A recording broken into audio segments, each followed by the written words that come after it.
យើងដឹងហើយថាខ្មែរយើងគឺទទួលអាណានិគមពីបារាំងពេលហ្នឹងយើងហៅអាណានិគមក៏អត់ទាន់ត្រូវដែរគឺអាណាព្យាបាលពីបារាំងនៅ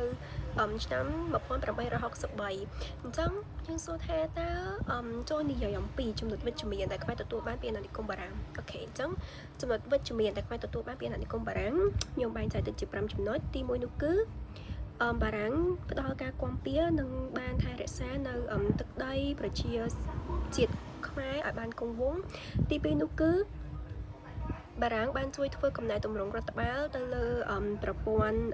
សេដ្ឋកិច្ចជាមួយនឹងវិស័យអប់រំសិក្សាធិការហើយក៏បានជួយនៅរៀបចំសន្តិភាពនៅក្នុងប្រទេសឲ្យមានការរីកចម្រើននិងបានកាន់តែល្អប្រសើរជាងមុនទី3គឺបារាំងបានជួយកសាងស្ពានថ្នល់មន្ទីរពេទ្យសារមន្ទីរជាតិហេដ្ឋារចនាសម្ព័ន្ធតាមសាលារៀននិងបណ្ដុះបណ្ដាលនៅធនធានមនុស្សដល់ខ្មែរទី4នោះគឺបារាំងបានកសាងនៅសាលាបារាំងចុងបូព៌ាដែលសម្រាប់សិក្សាស្រាវជ្រាវអំពីច្បាប់គម្ពីរនានារក្សាទុកនៅគម្ពីរក្បួនខ្នាតជួសជុលនៅ5ប្រាសាទអភិរក្សនៅវប្បធម៌អរិយធម៌ខ្មែរនិងក៏បានជួយផ្សព្វផ្សាយមរតកខ្មែរទៅកាន់ពិភពលោកឲ្យបានស្គាល់នៅលើឆាកអន្តរជាតិនិងទី5នោះគឺក្នុងនាមបារាំងគឺជាអាណានិគមមកដល់ខ្មែរគឺបារាំងបានជួយទាមទារទឹកដីដែលសៀមបានឈ្លានពានយកពីខ្មែរទៅមានដូចជានៅថ្ងៃទីនៅថ្ងៃទី13កុម្ភៈឆ្នាំ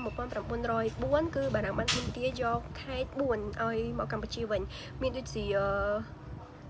ខេត្តកោះកុង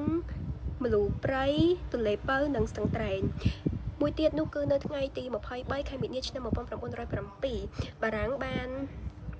យកខេត្តសៀមរាបបាត់ដំបងនិងសេរីសុខមកឲ្យកម្ពុជាវិញហើយនៅឆ្នាំ1908បារាំងបានគូរនៅផែនទីដងរែកដែលបានបញ្ជាក់ពីអធិបតេយ្យភាពទឹកដីខ្មែរសៀមដែលផែនទីនេះគឺបានជួយឲ្យកម្ពុជាឈ្នះក្តីប្រាសាទព្រះវិហារនៅលើឈ្នះក្តីតុលាការប្រាសាទព្រះវិហារ